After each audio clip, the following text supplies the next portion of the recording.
রোজ তিনজনের সাথে কথা হচ্ছে। সিপিএম কংগ্রেসকে বলছে, শোনো তুমি কিছু ভোট কাটো তৃণমূলের, তুমি দাঁড়িয়ে যাও আলাদা। এবার কংগ্রেস সিপিএম কে বলছে তুমি কিছু ভোট কাটো, তাহলে আমি জিতবো কি করে। আবার বিজেপি কে বলছে বিজেপি তুমি কিছু ভোট কাটো, পাবে না তো একটাও আসন। ভোট কাটার জন্য দাঁড়িয়েছে। এরা হচ্ছে বসন্তের কোকিল, যেই নির্বাচন আসবে কুহু কুহু করে ভোটু ভোটু করে ডাকবে, আর যেই নির্বাচন হয়ে যাবে ভোকাট্টা হয়ে যাবে।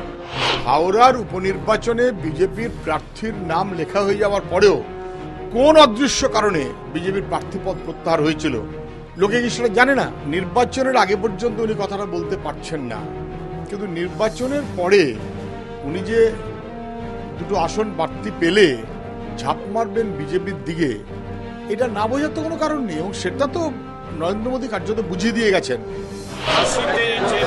তৃণমূল কংগ্রেস দিয়েছে সেই প্রার্থীটি পুরনো আরএসএস এর লোক।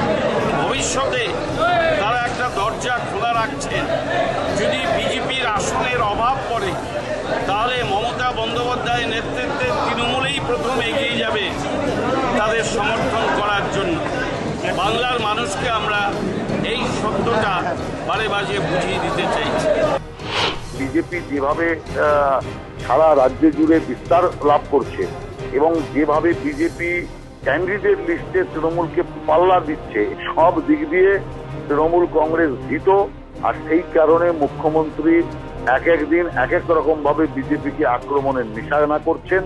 আসল বিষয়টা হচ্ছে যে বিজেপি ভীতি তার এই সমস্ত এলোমেলো বক্তব্যের প্রধান কারণ।